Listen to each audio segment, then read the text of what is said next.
iHeartRadio presents Podversations, a weekly discussion with the biggest names and influencers in podcasting. Hey, everybody. Thank you so much for hanging out with us for this week's session of the iHeartPodcast Network Speaker Series. This is my favorite part of the week where I get to take a break and talk for half hour with folks out there in the world of media, culture, politics, who are making incredible content in some way or another. We started this about a year ago as the whole world moved into a bit of a new world order.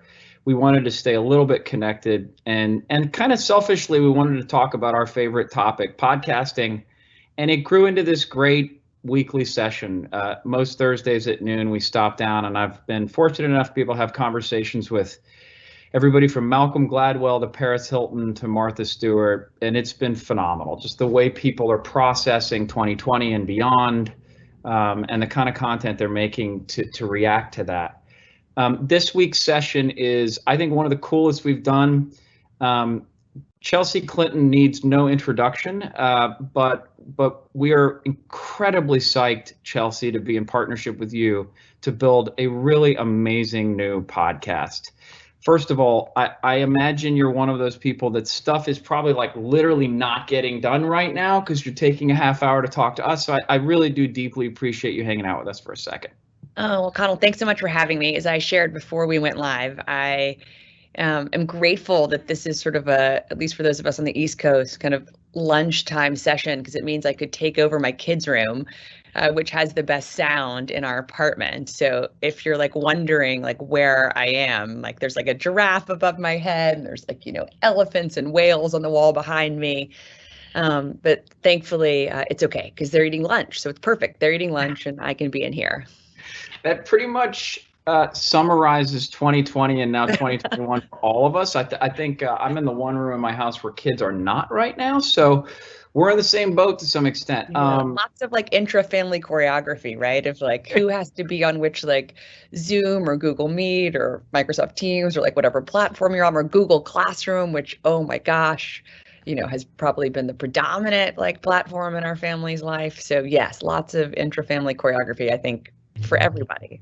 It's phenomenal. So how have you been, and maybe that's the answer, is just kids and class is like 99% of it, but how have you been spending quarantine? Like for myself, I find myself a lot more time with my kids, whether it's me trying to wrangle them back to a Zoom call or just being with them and around them more, but also a lot more time consuming media, and not in a bad way. I'm just binging shows faster than ever. I'm reading more than I ever did.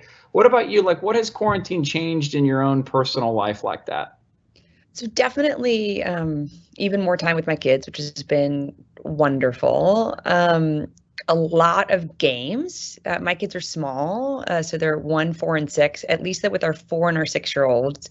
We play lots of games. We play charades. We play a lot of card games, like endless games of Uno. We played one Uno that went on for like 5 days, I think. Like we've discovered new games like Rat-a-tat-cat and Sleeping Queens, games that weren't around when I was a kid. And we do lots of family reading. We do lots of family art projects to varying degrees of success. We watch a lot of family movies on the weekend. This past weekend we watched Raya and the Last Dragon.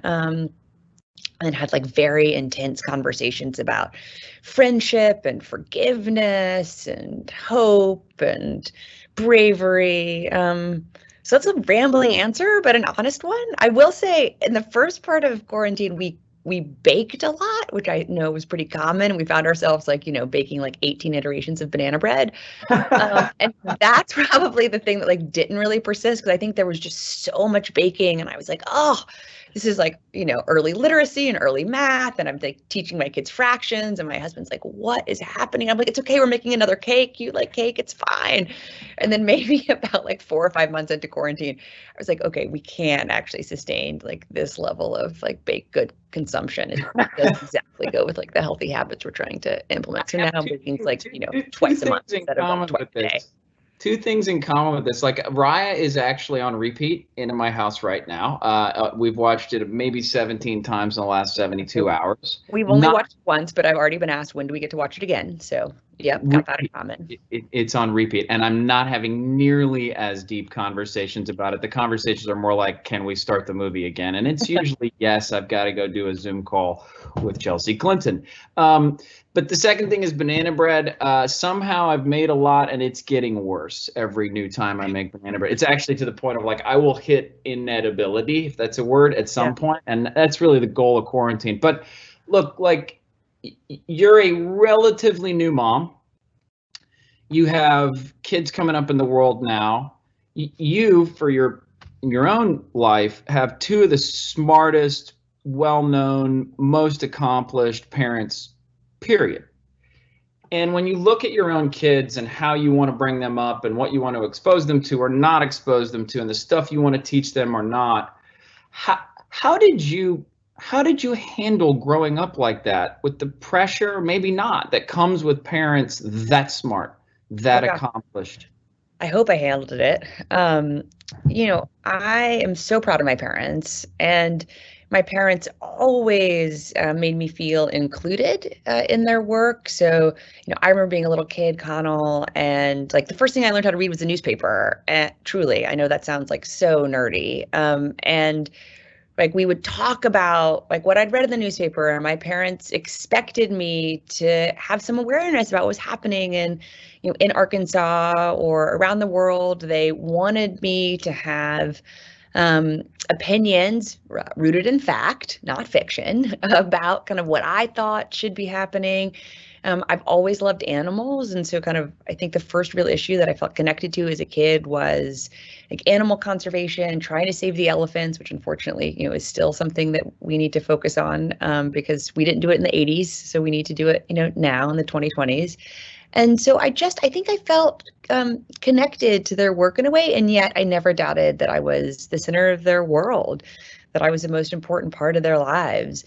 And so when I now think about being a parent, like I told my kids I was coming to talk to you, like they, see me like do my homework and preparing for my podcast interviews. Like I want them to be connected to my work, to understand why mom works so hard, why I teach and I write and I now podcast and I make content, and I try to also like redirect the spotlight that has always been on me to other people and organizations that I think are doing important work. And yet I want them to know that one of the reasons, the main reason actually I do all this work, is because I want there to be a different and a better world for them to grow up in. And yet I never want them to doubt, in the same way that I never doubted, that they're the most important part of my life. So I think that is the real gift of kind of parenting in some ways that my parents gave me, not only as their child, but also for the role models they really were as parents.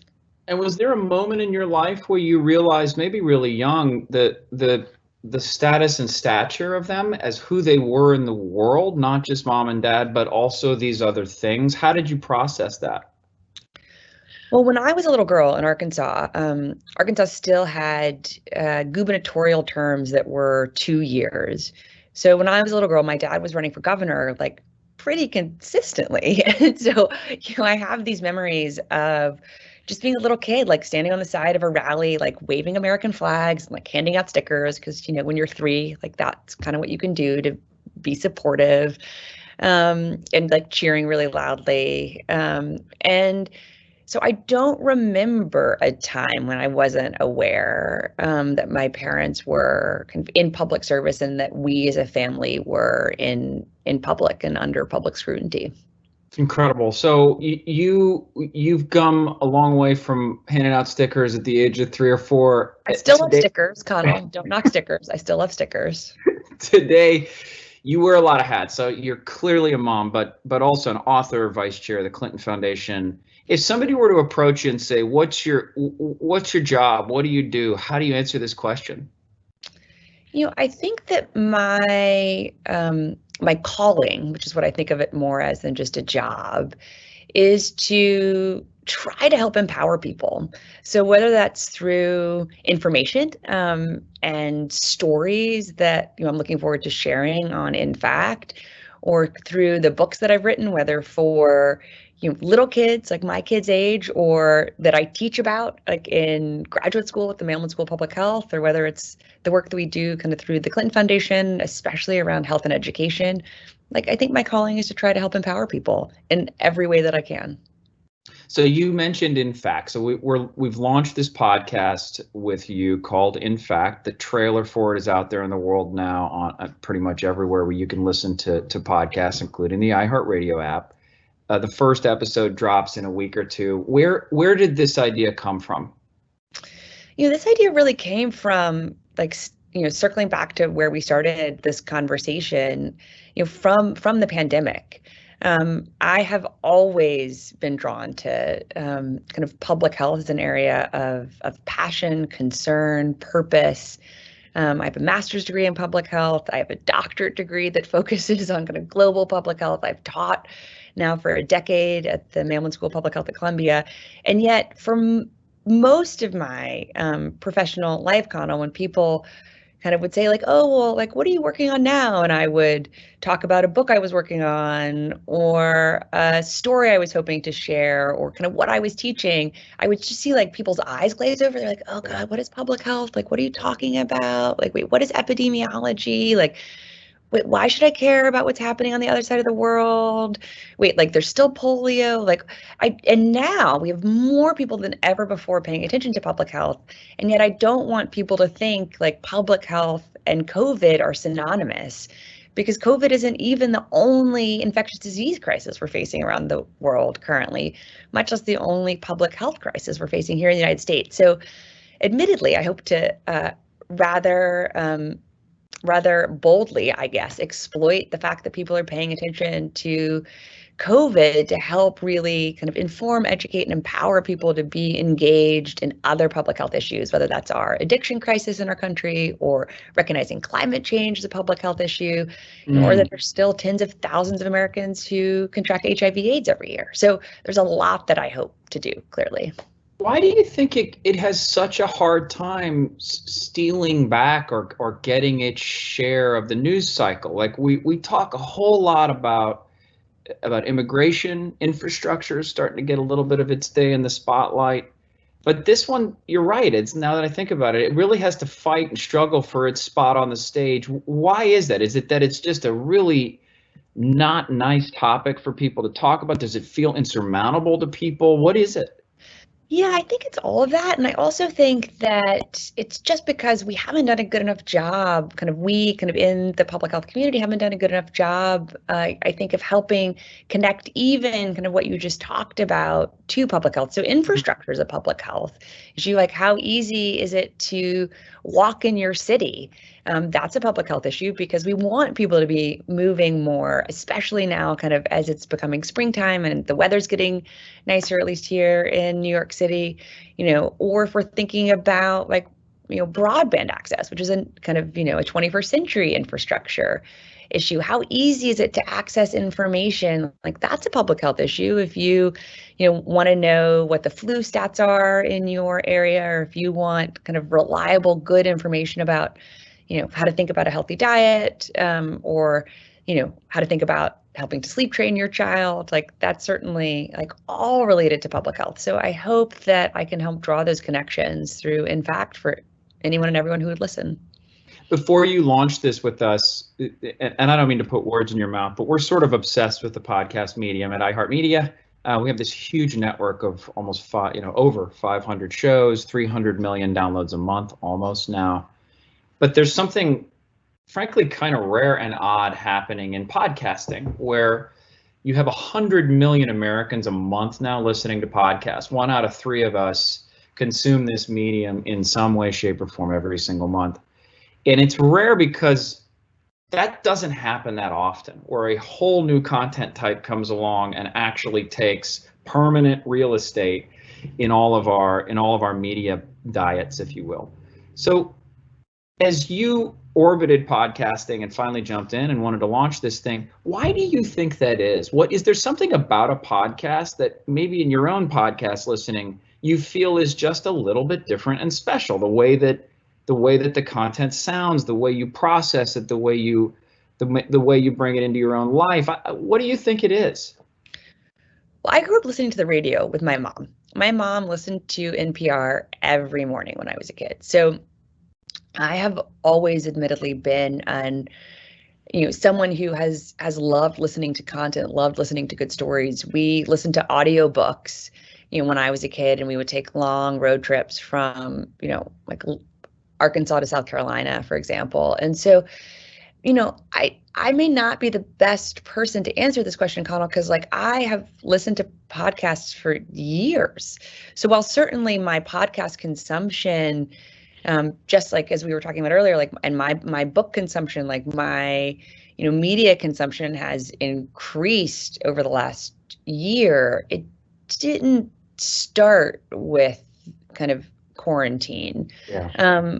So I wouldn't want to like hypothesize about kind of for people for whom this is a newer experience, because for me, like I love podcasts. I listen to podcasts about everything from I listened to a lot of baking podcasts, admittedly, when I was, in that like baking frenzy. That was a new one for me, I admit, when I was like listening to people like talk about like, That's what got us to the 100 million a month. Yeah, I was that person. Yeah, you're like, why did she used to only listen to like news podcasts or culture podcasts or history? I consume a lot of history podcasts. I love history podcasts, whether it's about the Civil War or ancient Rome. Like I listen to a lot of history podcasts. But I was like, oh yeah, they're like baking podcasts. It was like a whole new world for me. But then admittedly, I left that world because again, I had to already confess that I just realized it was like not going to be good for anybody's waistlines in our family if I kept like, baking German chocolate cake and strawberry cupcakes and everything else that was on the menu last spring. What we have found, so that's sort of on the listener side. You have a whole lot of people now listening to podcasts and some to baking podcasts. On the creator side, what I think is equally awesome, definitely interesting, is I've heard this in the last 3 or 4 sessions we've done like this, and with really different kinds of creators. I've heard it from Paris Hilton that we launched a podcast with a few weeks ago, to Bowen Yang, the really, for my money, the funniest guy on Saturday Night Live right now, to Pete Buttigieg. Everyone talking about podcasting in a way where they're sort of like, I have my podcast. I launched this because I wanted to be part of a cool medium. I thought there was a lot of cool content happening in this medium. I wanted to be in that mix. What I didn't expect was, we throw this word around a lot, but the authenticity of the conversations I get to have. It's become, and I swear, I keep hearing this, it's become sort of like the hour in the week that I look forward to the most, because I get to sort of really be who I am. I'm not rushed. No one's going to edit me down into the perfect 10 minutes later. And especially Bowen Yang, the guy from Saturday Night Live, he was like, I'm a comedian by trade. I'm on Saturday Night Live right now. It's a pretty busy schedule I have. Podcasting has become my respite every single week. He has a great show called Las Culturistas. You started to have a lot of conversations with people for In Fact. Does it feel similar to you? Is there any element of that you relate to? Yes, emphatically. And I think it's because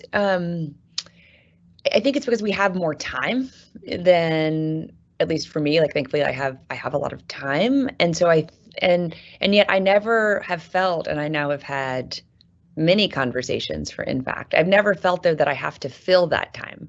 Like the time just is consumed by the organic nature of the conversation. Like I may be talking to someone about addiction, and then we wind up talking about how we talk to kids about addiction, and then that winds up to talking about like what we had for breakfast that morning, because somehow there was a segue, and then that like circles to archery or something. Then I think that is what makes it so exciting and such a privilege, like as a host. But I also think that spontaneity and the surprise of that spontaneity is also what makes it so much fun as a listener.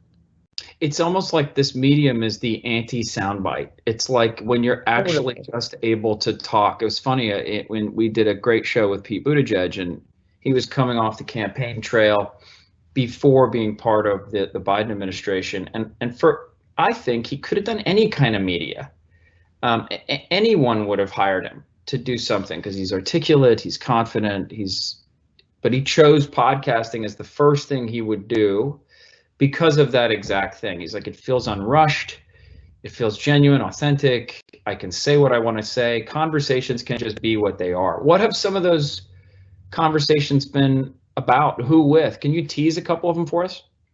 Sure. Well, I got to speak with Jane Fonda, which was so much fun for me, candidly, because she's just someone that I have looked up to and admired my whole life. She's also someone that I know was a really inspirational figure from my grandmother, to whom I was incredibly close, and she passed away almost a decade ago. And so it was just so fun when I was talking to Jane Fonda, because I was just like really saturated with memories of my grandmother, like talking about how much she admired this fearless, gutsy woman. And so, just talking to Jane Fonda about kind of why it's so important to her in her 80s to continue to be an actress and an activist, how much she feels the responsibility of proving that kind of women can and be and should do whatever they want to do kind of at any stage of their lives. And yet that responsibility to her isn't claustrophobic, and how purposeful she is about trying to constantly kind of give her spotlight to others, especially younger women in the climate movement. And we spoke about kind of the devastating consequences of air pollution on kids' health here in the United States and also really around the world. And I just had so much fun talking with her, even about such a serious issue. So that was one of the first conversations I had, and a really, really special one for me. Awesome. Yeah, she's a powerhouse. Do you feel she's amazing? Yeah, she's amazing. I just was like, oh my gosh, like, wow, like when I spoke to her, I was like, it was right before my birthday, and I just remember thinking, like, God, I hope that I can mark my life in a similar way of just like fierceness and fun and power and purpose, and just like she's very much a North Star on so many fronts. What do you do to prepare for that? Is it intimidating to dial into that call? Or are you like, okay, I've got my list of 27 questions here. I don't know where to start. Like, what do you do? Well, I certainly, I'd been lucky enough to do an event with her a few months before for her most recent book. So I'd read her most recent book already. And then especially for Jane Fonda, because she had been arrested, at the Capitol kind of for her Fire Drill Fridays. I read like not only all of the interviews she had done about that seminal moment, but I didn't want to just like talk about that one moment. I really wanted to talk about like what had drawn her into the work of, trying to help people understand what a crisis climate change is. And I really want to talk to her because this is something I think about in my own life too, like how she balances out like being an actress, like being an advocate, like being a writer, like being a mom and a grandmother. So I consumed a lot of her words, kind of that she'd written and that she'd kind of given interviews in. And yes, I'm sure I probably had like 27 questions, and I probably only asked like 4 of them, because then like whatever she said like sparked something else that we talked about. The people that you talk to, it feels like in talking to you here, like what I sense is a serious drive and an energy, but also like a general optimism about the world. And we have to be optimistic, right? Like otherwise, like why would any of us get out of bed in the morning, right? Like I think a lot about something that my friend Jim Kim, who was the president of the World Bank and one of the founders of Partners in Health, just like this giant of a kind of, public health servant and thinker. I heard him say this maybe a decade ago, Conal, and I think about this all the time, where he said, optimism is a moral choice, right? You have to believe that your energy can make a difference. Otherwise, like, why would you try? Right. And I want us to try. I want us all to try every day. That's incredible. I mean, I feel like there's probably no better mantra for 2020 and now 2021, because we're still in it, than that. You feel like that, maybe call it cautious optimism, maybe just maybe just optimism is shared by a lot of the people you're talking to in the In Fact podcast. Do you feel like that's out there? Yes, because I'm talking to people who are like living with the issues I'm highlighting, like whether they themselves are kind of personally experiencing them, or they're studying them, or they're working on them. And so, when I'm talking to like Jonathan Van Ness about why he decided to share his HIV positive status, he was really nervous about doing that. And yet he just felt like he had been given this platform, and there's so much stigma around sex and around HIV in our country. And he just felt like, oh, I want to be brave. And so he was brave. And I think bravery and optimism go hand in hand. So absolutely, I think the people I'm talking with, the artists, activists, doctors, I spoke to the amazing Dr. Oni Blackstock, who's an HIV doctor here in New York City. And also, she's a Black woman doctor on the front lines of fighting the AIDS crisis. She's also fighting racism in public health and medicine. You just think about, oh my gosh, like she could be depressed every day, but she's not, because she doesn't think that would help her work or her patients or her spirit. And so, we talked about like what motivates her. And then we talked about like the plants that I could see in the background, because now we're not just talking to people, like on the phone, like we're talking through, forums like this. And so, that humanity too, of like these amazing doctors who, she wasn't baking, she was like, just getting ever more plants in the beginning of the pandemic to take care of, to like pour her nurture into. It's incredible. So listen, we wanted to make a cool show with you. We have, In Fact, is an amazing podcast. We can't wait to share it with the world. But this conversation has been so much more than that, about, choose bravery, choose optimism as we move into yet another new world order, hopefully really soon. But I really do, first of all, just genuinely appreciate you taking a half hour out to talk to us, but also just dedicating at least a big share of your energy to the public health issues in the United States and the world. I really do appreciate it. I think it's fair to say we are all affected by it in very personal ways and big ways, and there's not enough attention on it. So Chelsea, I cannot thank you enough for hanging out with us today. Oh, Conal, thank you so much. And just a massive thank you to the whole iHeart team, because it's just been such a pleasure. I mean, you've made it easy, thankfully. So thank you for that. And thank you for your time today, too. Everybody, thanks for hanging out with me and Chelsea today. Please come back next week. We will be here same time Thursday. To bounce off something Chelsea's been saying, we are also obsessed with food during this time of quarantine. So next week we're going to talk to Bobby Flay and Chef Jeffrey Zakarian, both of whom have podcasts with us, and really just to talk about how we understand food differently, maybe a little more obsessively, a little more hands-on than we did pre-quarantine. And I mean that in a really good way.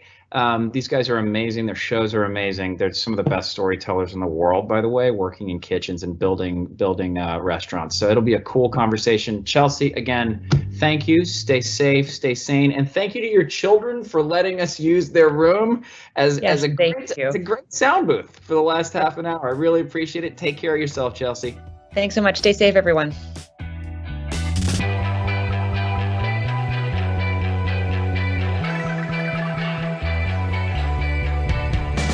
Podversations is a production of iHeartRadio. You can find more from the biggest names in podcasting on the iHeartRadio app or wherever you get your podcasts.